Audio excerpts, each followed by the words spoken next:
Welcome students. Today I am going to introduce some important adjustments related to not for profit organization और NPO. आज हम आपके सामने में कुछ महत्वपूर्ण समायोजनाओं को लेकर के आए हैं जो कि हमारे NPO या not for profit organisation chapter से संबंधित है। वैसे तो आप एडजस्टमेंट्स की जानकारी पहले से फाइनेंशियल स्टेटमेंट में ले चुके हैं, लेकिन वहाँ जिस तरीके से प्रेजेंटेशन ऑफ एडजस्टमेंट्स रहता था क्वेश्चन में, उससे कुछ डिफरेंट बातें रहती हैं। यहाँ पर डिफरेंट तरीके से प्रेजेंट किया जाता है, इसलिए उस तरीके से जब तक की जानकारी आपको नहीं होगी, अकाउंटिंग आसान नहीं होगा। उन एडजस्टमेंट्स में हम एडजस्टमेंट्स को मुख्य रूप से, वैसे एडजस्टमेंट्स को मुख्य रूप से दो रूपों में क्लासीफाई किए हैं। पहला रूप है हमारा इनकम रिलेटेड एडजस्टमेंट्स और दूसरा रूप है हमारा एक्सपेंडिचर रिलेटेड एडजस्टमेंट्स। जरूरी नहीं है इसी ऑर्डर में हम पढ़ें, हम एक्सपेंडिचर रिलेटेड एडजस्टमेंट्स की जानकारी आपके सामने में पहले प्रेजेंट करने जा रहे हैं। एक्सपेंडिचर रिलेटेड एडजस्टमेंट्स भी दो रूपों से आपके क्वेश्चन में दिया जाता है। एक रहता है रिलेटेड विथ प्रीवियस ईयर, यानी प्रीवियस ईयर में एक्सपेंसेस आउटस्टैंडिंग था या एक्सपेंसेस एडवांस पेड था। दूसरा करेंट ईयर में एक्सपेंसेस अनपेड है, आउटस्टैंडिंग है या एडवांस पेड है। एग्जैक्टली इसी तरीके से इनकम भी ड्यूरिंग प्रीवियस ईयर में अर्नड इनकम था, इनकम मिलना बाकी था या एडवांस रिसीव्ड इनकम होगा, और ड्यूरिंग करेंट ईयर में भी इनकम मिलना बाकी है, अर्नड इनकम है या एडवांस रिसीव्ड इनकम है। दूसरे शब्दों में अनअर्नड इनकम है। इस तरीके का एडजस्टमेंट्स रहता है। तो चूंकि प्रीवियस ईयर से भी रिलेटेड है ये पॉइंट्स और करेंट ईयर से भी रिलेटेड है एडजस्टमेंट्स, और हर एक एडजस्टमेंट्स का डबल इफेक्ट पड़ता है। तो जो प्रीवियस ईयर से रिलेटेड एडजस्टमेंट्स है, प्रीवियस ईयर अकाउंट में उसका एक इफेक्ट आएगा। अब प्रीवियस ईयर में अगर आउटस्टैंडिंग है, यानी एक्सपेंसेस करना बाकी रह गया है, इसका मतलब बट नेचुरल है। प्रेजेंट ईयर में जब हम उस एक्सपेंसेस को पे करेंगे तो पहले प्रीवियस ईयर अमाउंट को पे करेंगे। तो करेंट ईयर में जो एक्सपेंसेस अमाउंट हो गए, ये एज्यूम किया जाएगा, माना जाएगा including that previous year outstanding amount. और जबकि current year income and expenditure में हम प्रेजेंट करते हैं अकाउंटिंग को, तो जस्ट करेंट ईयर वैल्यू। तो प्रीवियस ईयर अमाउंट अगर उसमें इंक्लूडेड है तो उसे एडजस्ट करना चाहिए, ठीक करना चाहिए। एडजस्टमेंट्स का मतलब होता है जो वैल्यू गलत वैल्यू से प्रेजेंट किया हुआ है, जो अमाउंट गलत वैल्यू से प्रेजेंट किया हुआ है, जो आइटम गलत वैल्यू से प्रेजेंट किया हुआ है, उसे एडजस्ट करना, ठीक करना। कम से है तो बढ़ा करके लिखना, अगर अधिक से है तो घटा करके, कम करके लिखना। Current year income and expenditure में जस्ट करेंट ईयर वैल्यू आता है, इस बात को याद रखना है। अगर प्रीवियस ईयर अमाउंट उसमें इंक्लूडेड है तो हटाना होगा। अगर करेंट ईयर अमाउंट उसमें अभी तक नहीं इंक्लूड किया गया, आउटस्टैंडिंग है, तो इंक्लूड करके दिखलाना होगा। तो वन बाय वन इन एडजस्टमेंट्स का classification, division, clear cut division बतलाते हुए उसका अकाउंटिंग इफेक्ट हम आपके सामने में प्रेजेंट करने जा रहे हैं। तो सबसे पहला एडजस्टमेंट्स हमारा एक्सपेंस से रिलेटेड है। Expense related adjustment.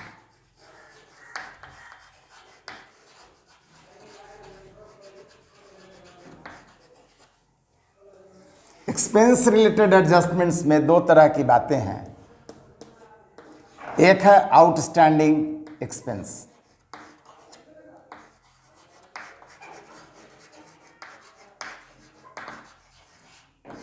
जैसे ही आउटस्टैंडिंग एक्सपेंस लिखता है, हमें देखना चाहिए वो रिलेटेड टू प्रीवियस ईयर है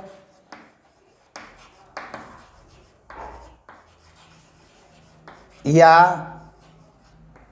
रिलेटेड टू करेंट ईयर।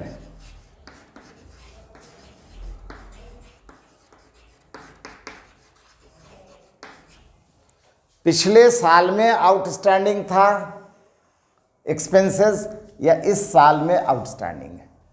अगर प्रीवियस ईयर में आउटस्टैंडिंग था, means expenses not paid during last year, पिछले साल में हम एक्सपेंसेस जिसका पेमेंट नहीं किए थे, निश्चित रूप से ये बिजनेस के लिए लास्ट ईयर का एक्सपेंस था, और लास्ट ईयर का expenses not paid, it means last year की लाइबिलिटीज़ थी। तो इसका पहला इफेक्ट जो आएगा वो previous year balance sheet liabilities में, previous year balance sheet liability side में। तो अगर आपको क्वेश्चन में प्रीवियस ईयर बैलेंस शीट की ज़रूरत है, बनाना है, तो इसका एक इफेक्ट उससे रिलेटेड है, नहीं बनाना है तो एक इफेक्ट मान लेना है कि इसका हो चुका है। दूसरा इफेक्ट कहाँ जाएगा? तो दूसरा इफेक्ट जैसा कि बतलाए, प्रीवियस ईयर में अनपेड है, इसका मतलब करेंट ईयर में जो पेमेंट हुआ है related expenses including that outstanding expenses amount of previous year का उसमें आउटस्टैंडिंग एक्सपेंसेस अमाउंट इंक्लूडेड है। और current year income and expenditure में जस्ट करेंट ईयर वैल्यू लिखते हैं, इसलिए प्रीवियस ईयर अमाउंट को उससे माइनस कर देंगे, डिडक्ट कर देंगे, सेपरेट कर देंगे, अलग कर देंगे। तो दूसरा इफेक्ट कहाँ जाएगा? Less with current year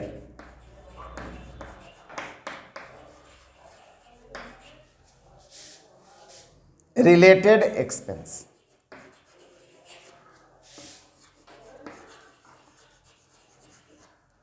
in income and expenditure account.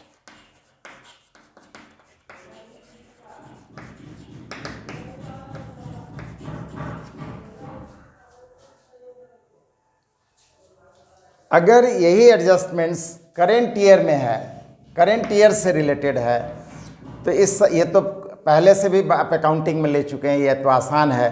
Current year से रिलेटेड है इसलिए, और देना बाकी है, मीन्स एक्सपेंसेस है ड्यूरिंग करेंट ईयर, इसलिए पहला इफेक्ट इसका आएगा ऐड विथ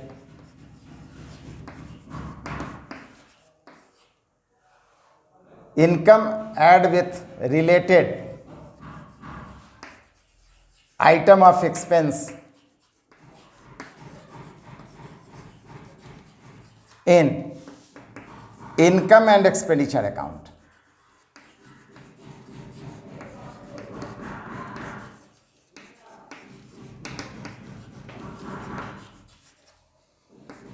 और करेंट ईयर में देना बाकी है, मीन्स करेंट ईयर का ये लायबिलिटी है, तो टू रिकॉर्ड वहाँ लिखना है, किसी में ऐड और माइनस नहीं करना है।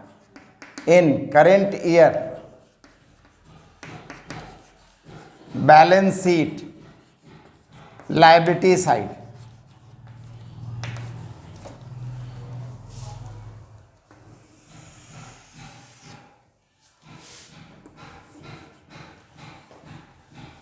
बी पॉइंट, दूसरा एडजस्टमेंट, एडवांस पेड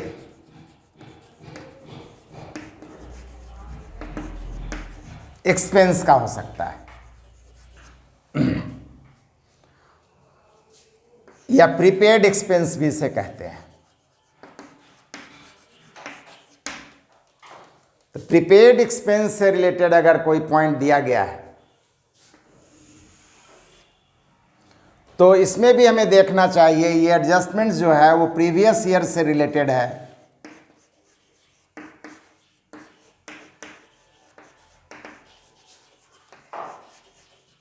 और रिलेटेड टू करेंट ईयर।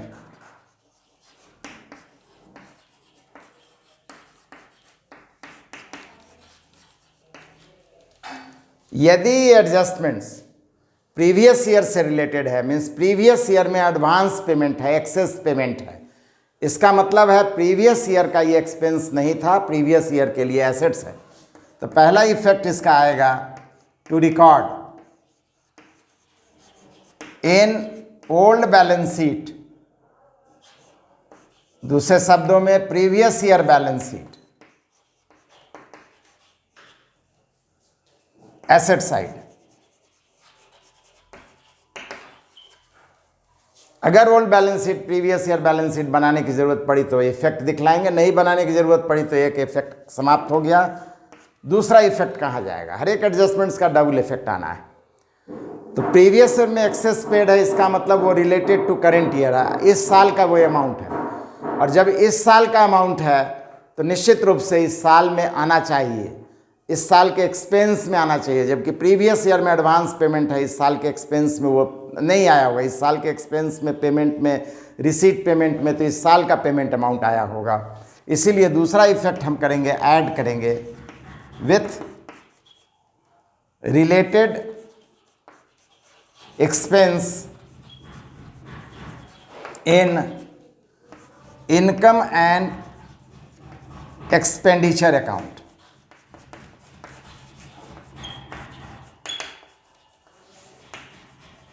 और जस्ट अपोजिट, अगर करेंट ईयर में एक्सेस पेड है, ज़्यादा दे दिया गया है, इसका मतलब more than 1 year amount payment कर दिया गया, जबकि पेमेंट में वो पूरे अमाउंट से इंक्लूडेड है, एक्सेस अमाउंट भी इंक्लूडेड है, तो उसको सही करने के लिए माइनस करना पड़ेगा। तो पहला इफेक्ट आएगा इस कंडीशन में, लेस विथ रिलेटेड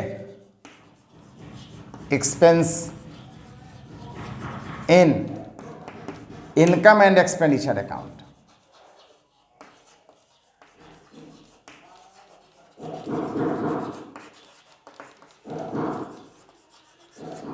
और दूसरा इफेक्ट जाएगा, इस साल में एक्सेस पेमेंट है, मतलब इस साल के लिए एसेट्स है, तो to record in balance sheet, current year balance sheet, asset side.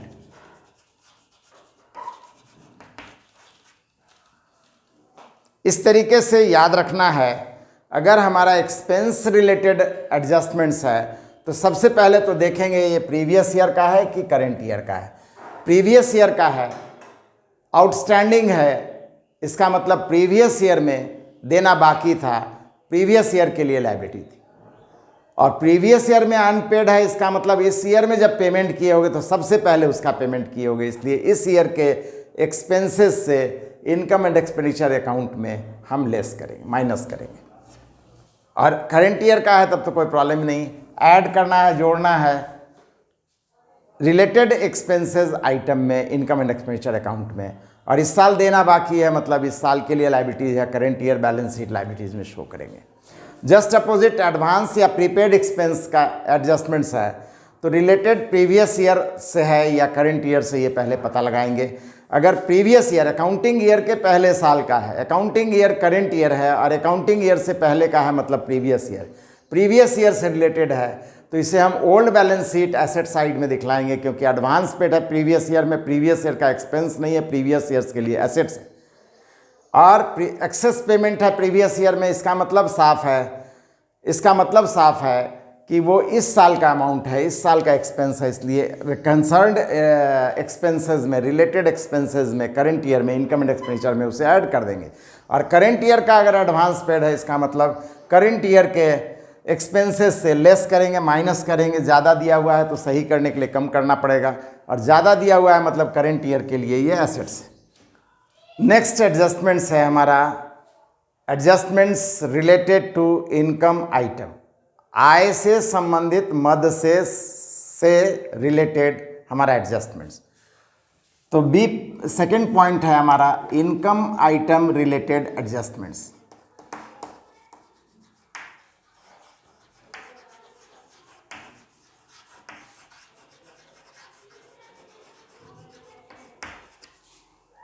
अब इनकम आइटम से रिलेटेड एडजस्टमेंट्स में भी दो बातें होंगी, या तो इनकम आउटस्टैंडिंग होगा, अर्नड होगा, या एडवांस रिसीव्ड होगा, या इनकम अर्नड होगा या एडवांस रिसीव्ड होगा। अगर अर्नड है तब भी हम देखेंगे ये प्रीवियस ईयर में अर्नड था या करेंट ईयर में अर्नड है। एडवांस रिसीव्ड है तब भी हम देखेंगे प्रीवियस ईयर में एडवांस रिसीव्ड था या करेंट ईयर में है। बातों को बिल्कुल ध्यान से, सावधानी से हमें क्वेश्चन में देखना है और तब फिर अकाउंटिंग इफेक्ट शो करना है। कॉमन सेंस बेस्ड एडजस्टमेंट्स है, कोई ऐसी कठिनाई की बात नहीं है, दिमाग से भी सोचेंगे तो बात स्पष्ट हो जाती है, इफेक्ट क्लियर हो जाता है। तो अगर ये इनकम रिलेटेड एडजस्टमेंट्स हमारा अर्नड में है, एक्रूएड में है,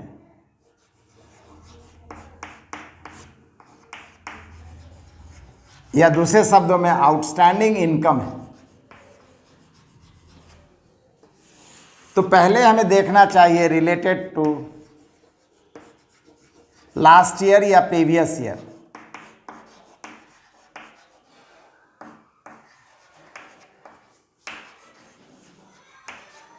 प्रीवियस ईयर में अगर इनकम मिलना बाकी था तो नेचुरली प्रीवियस ईयर के लिए एसेट्स है, equal to assets for previous year और recorded in old balance sheet asset side. और दूसरा इफेक्ट, प्रीवियस ईयर में मिलना बाकी था, इसका मतलब इस ईयर में जो मिला होगा पहले प्रीवियस ईयर अमाउंट का ईयर अमाउंट, इसीलिए करेक्ट करने के लिए उसे माइनस करेंगे, एडजस्ट करने के लिए उसे ठीक करने के लिए माइनस करेंगे। तो less with related income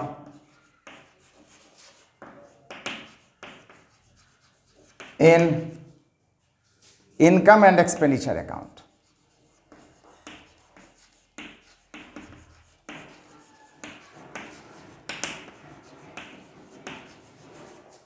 Just opposite related to current year। इस ईयर में अगर हमारा अर्नड इनकम है, मिलना बाकी है, तो इसका पहला इफेक्ट क्या आएगा, add with related income in income and expenditure account.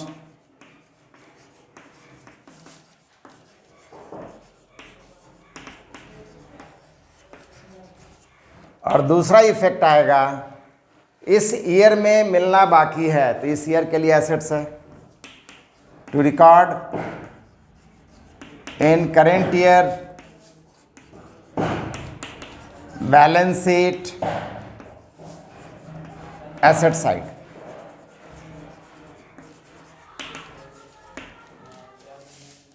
Just opposite unearned or advance received income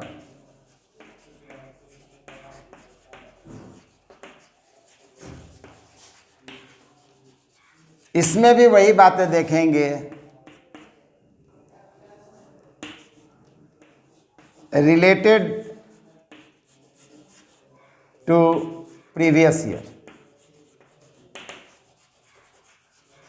अगर प्रीवियस ईयर में एक्सेस रिसीव्ड है तो प्रीवियस ईयर के लिए क्या हो जाएगा, लायबिलिटीज हो जाएगी। तो पहला effect, to record as liability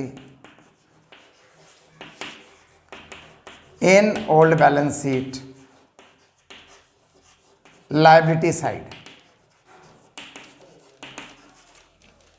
और दूसरा इफेक्ट क्या होगा, प्रीवियस ईयर में ज़्यादा मिल गया है तो निश्चित रूप से इस ईयर में जो इनकम मिला होगा, ये प्रीवियस ईयर में ज़्यादा मिला है, इसका मतलब वो करंट ईयर का इनकम है, इस ईयर के इनकम में वो इंक्लूडेड नहीं है, इंक्लूड करेंगे। तो add with current year related income in income and expenditure account.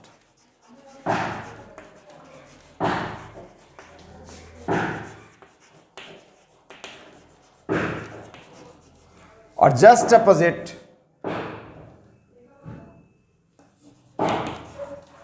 Related to current year. अगर करेंट ईयर में हमारा एक्सेस रिसीव्ड इनकम है, ज़्यादा मिला हुआ इनकम है, तो इसका पहला इफेक्ट आएगा, ज़्यादा मिला है तो लेस करेंगे ठीक करने के लिए, लेस विथ रिलेटेड इनकम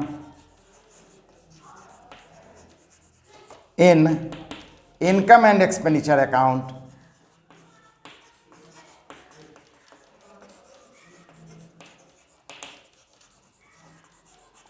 और दूसरा इफेक्ट, इस साल में ज़्यादा मिल गया है, इसका मतलब इस साल के लिए लायबिलिटीज है, एक्सेस रिसीव्ड है मतलब लायबिलिटीज है, to record in current year balance sheet liability side.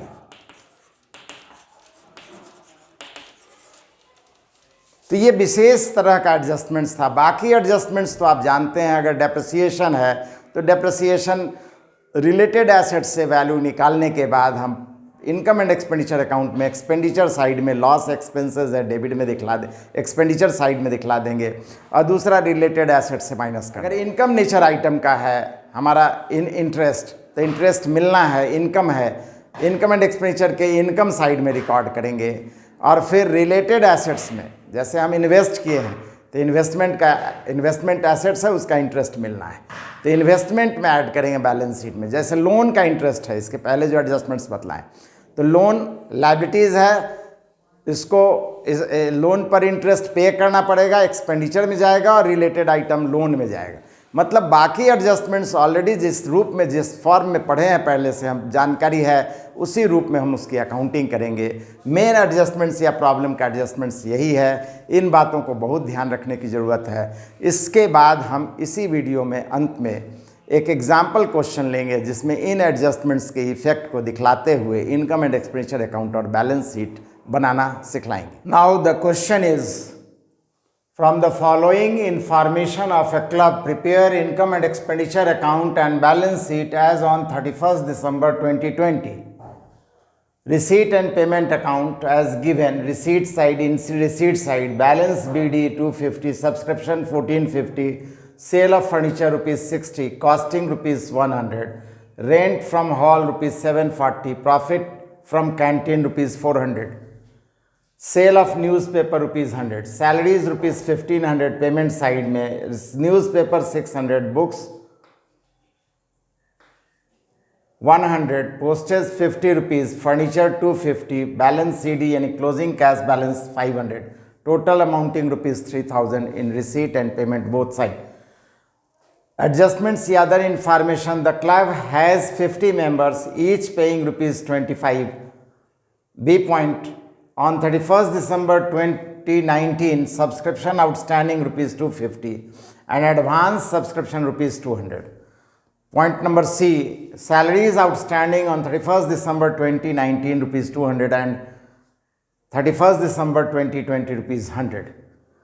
Last point of other information is on 1st January 2020, the club had land and buildings rupees 10,000, furniture rupees 600 and books rupees 500. In information से आपको बोला गया prepare income and expenditure account and balance sheet. इस question में कम से कम दो अलग से इम्पॉर्टेंट और कंसिडरेबल पॉइंट्स हैं। सबसे पहला और मोस्ट इम्पॉर्टेंट पॉइंट याद रखिएगा, अगर क्वेश्चन में कहीं पर भी कैपिटल बैलेंस का इंफॉर्मेशन नहीं है तो निश्चित रूप से हमें प्रीवियस ईयर बैलेंस शीट बनाना होगा, ओल्ड बैलेंस शीट बनाना होगा to find out capital balance. Number 2, sale of furniture 60 rupees है लेकिन उसका कॉस्ट वैल्यू है 100 रुपीज़। इसका मतलब साफ है फर्नीचर कॉस्ट वैल्यू से सेल माना जाएगा और जो डिफरेंस है realise value selling price 60 rupees है, इसका मतलब लॉस का रूप है और उस लॉस को हम एक्सपेंडिचर साइड में प्रेजेंट करेंगे। तो ये दो महत्वपूर्ण बातें याद रखनी है। सबसे पहले इस क्वेश्चन का सॉल्यूशन जब हम प्रेजेंट करेंगे तो अभी हम बतलाए हमें प्रीवियस ईयर बैलेंस शीट भी बनाना चाहिए जिससे कि कैपिटल बैलेंस आ जाएगा।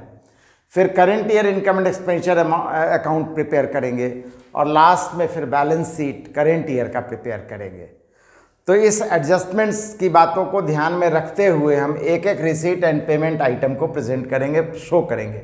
जैसा कि हम जानते हैं रिसीट साइड का आइटम जो ओपनिंग वैल्यू है वो तो ओल्ड बैलेंस शीट से रिलेटेड है और एसेट्स है, कैश का प्रीवियस ईयर बैलेंस है, मतलब कैश बैलेंस है। ये एसेट्स है, एसेट साइड में लिखेंगे 250 से।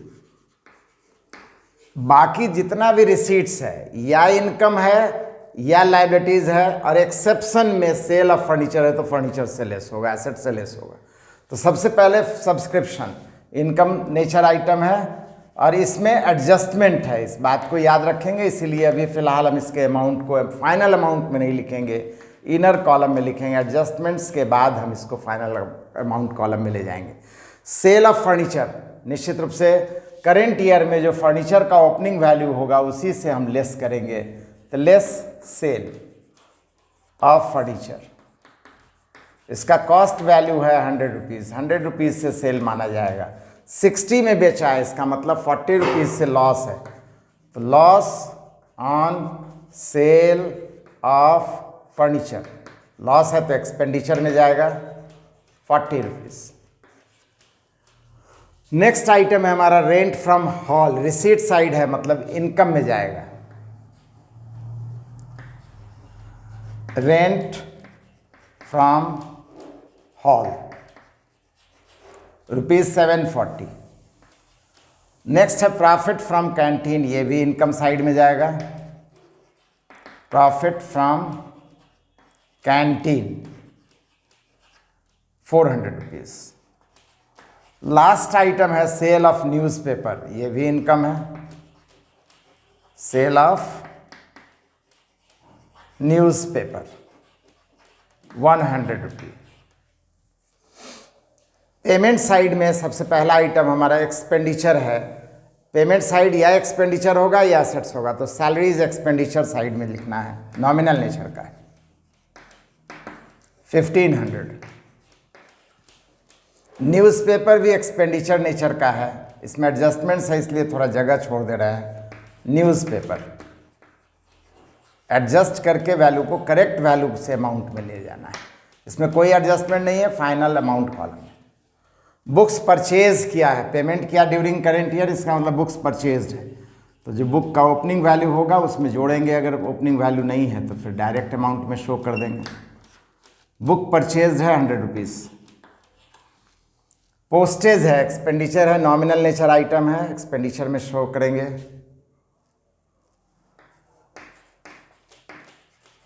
₹50। फर्नीचर परचेज्ड है, यहाँ फर्नीचर सोल्ड है plus furniture purchased, purchases amounting ₹250 plus करेंगे, प्लस माइनस करके तब फाइनल अमाउंट कॉलम में लेंगे। क्लोजिंग कैश बैलेंस है, एसेट्स में जाएगा। Closing cash 500 rupees.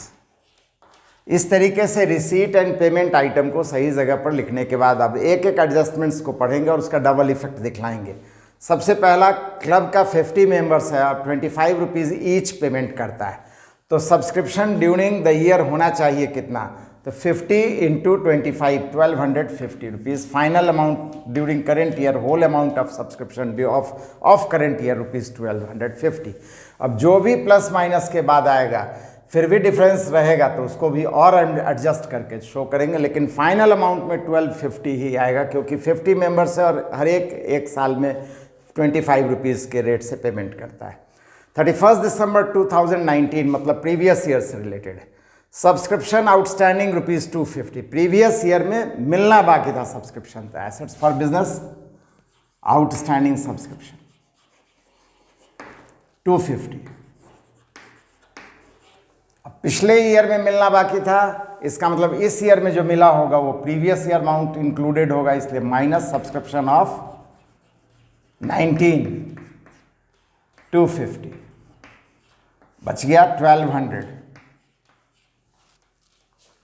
फिर बोल रहा है एडवांस सब्सक्रिप्शन ड्यूरिंग 19, पिछले साल में एडवांस ज़्यादा मिला हुआ था, तो पिछले साल में एडवांस, पिछले साल के लिए लायबिलिटीज है एडवांस सब्सक्रिप्शन 200। अब पिछले साल में मिल गया था मतलब करंट ईयर का है, तो प्लस एडवांस ड्यूरिंग 19 200।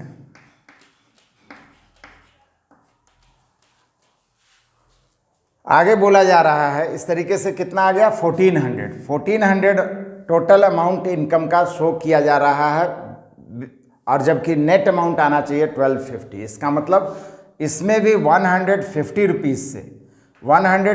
रुपीज़ से ज़्यादा मिला हुआ है, माइनस करेंगे ड्यूरिंग करेंट ईयर, तो माइनस एडवांस 20 का है 150। अब जा कर के अमाउंट हमारा 1250 आ जाता है। ये जो हमारा करेंट ईयर का एडवांस है इस ईयर की लायबिलिटीज है, इस ईयर में जाएगा।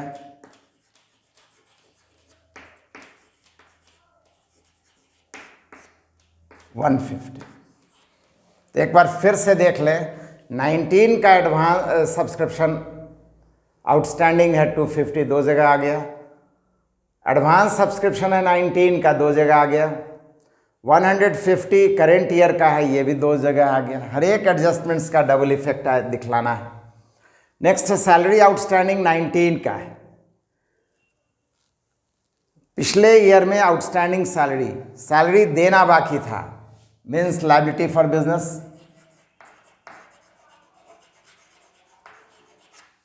$200। अब पिछले ईयर में देना बाकी था, मतलब इस बार जो दिया गया होगा उसमें प्रीवियस ईयर अमाउंट होगा पहले, माइनस सैलरी ऑफ 19, 200, बच गया 1300। और करेंट ईयर में आउटस्टैंडिंग है 100 प्लस आउटस्टैंडिंग 2020, मतलब करेंट ईयर मिलना बाकी है तो इंक्रीज करेगा हमारा सैलरी को। और इस ईयर में देना बाकी है, तो इस ईयर के लिए ये लायबिलिटीज है, आउटस्टैंडिंग सब्सक्रिप्शन 100 रुपीज़। इस तरीके से इस एडजस्टमेंट्स का भी 200 का इफेक्ट एक यहाँ, दूसरा यहाँ। 100 का इफेक्ट एक यहाँ करेंट ईयर से रिलेटेड है, इसलिए करेंट ईयर की लायबिलिटीज में। इसके बाद बोला जा रहा है 1 जनवरी 2020 को, यानी opening date of current year, building 10,000 से, फर्नीचर 600 से और बुक्स 500 से था। प्रीवियस ईयर अमाउंट है, पहले से अमाउंट था, तो ओल्ड बैलेंस शीट में भी जाएगा, करेंट ईयर बैलेंस शीट में भी जाएगा। आज भी एग्जिस्ट कर रहा है, हाँ, उसके परचेज सेल से वो प्लस माइनस हो जाएगा। तो इसमें बिल्डिंग है 10,000 से, आज भी हमारी बिल्डिंग है 10,000 से, उसमें कोई चेंजेस नहीं हुआ है, कोई परचेज सेल नहीं है, डायरेक्ट फाइनल अमाउंट कॉलम में। नेक्स्ट फर्नीचर 600 से, पहले से है फर्नीचर 600 से, अभी भी फर्नीचर है हमारा, तो फर्नीचर ओपनिंग वैल्यू है 600 से। 100 का सेल किया तो बच गया 500, 250 का परचेज किया तो remaining value of furniture is 750, और कोई एडजस्टमेंट नहीं है इसमें। इसके अलावे बोला गया है बुक्स था 500 से,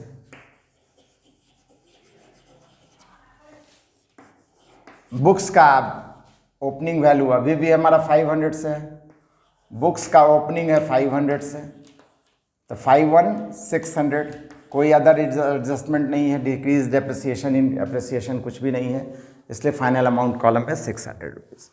तो हर एक एडजस्टमेंट्स का डबल इफेक्ट दिखलाने के बाद 1 बाई 1 डिफरेंस निकालेंगे। एसेट्स ज़्यादा है, लायबिलिटीज़ में एक्सटर्नल लायबिलिटीज़ दी हुई है, डिफरेंस जो भी आएगा उसे हम ओपनिंग कैपिटल या कैपिटल वैल्यू कहेंगे। तो 5, 6, 11, 2, 13, 2, 15, 16, 11,600 रुपये से जो डिफरेंस आएगा 400 माइनस कर देंगे तो 11,200 हमारा कैपिटल वैल्यू आ गया। इस कैपिटल वैल्यू को बैलेंस शीट के करेंट ईयर बैलेंस शीट के लायबिलिटीज़ में भी दिखलाएंगे। बैलेंसिंग फिगर है 11,200। अब इसमें जो डिफरेंस आएगा, अगर इनकम ज़्यादा है तो सरप्लस का नाम लिखेंगे, अगर एक्सपेंडिचर ज़्यादा है तो डेफिशिएंसी या एक्सेस ऑफ एक्सपेंडिचर का नाम लिखेंगे। तो यहाँ जो पोजीशन नज़र आ रहा है 19, 4, 23, 24, 2490, 14, 26, ये साइड कम है, ये इनकम का साइड ज़्यादा है, इसी को जोड़ लेते हैं। 549, 145, 712, 214, 112, 5, 4, 9, 1, 4, 5, 7, 12, 2, 14, 1, 2, 2490 रुपये आना चाहिए टोटल। जो डिफरेंस होगा उसे हम सरप्लस का नाम देंगे, चूँकि एक्सेस ऑफ इनकम है। तो एक्सेस ऑफ इनकम कितना है? 4, 5, 9, 6, 4, 10, 4, 14, 1, 1, 2, 400 रुपीज़ से सरप्लस है। सरप्लस भी हमारा प्रॉफिट नेचर आइटम है, लायबिलिटीज़ में जाएगा। और इसके बाद हम टोटलिंग कर देंगे बैलेंस शीट की। 4, 2, 6, 1, 7, 8, 50, 11,850 इधर की टोटलिंग करेंगे एसेट साइड में। 5, 6, 11, 7, 18, 11,850। इस तरीके से हमारा प्रिपरेशन और दिया गया क्वेश्चन बिल्कुल सही है। इसी कारण से हमारा देखिए टोटल मैच कर गया है। इन सब बातों को आप समझ जाते हैं, बिल्कुल स्पष्ट रूप से क्लियर हो जाता है।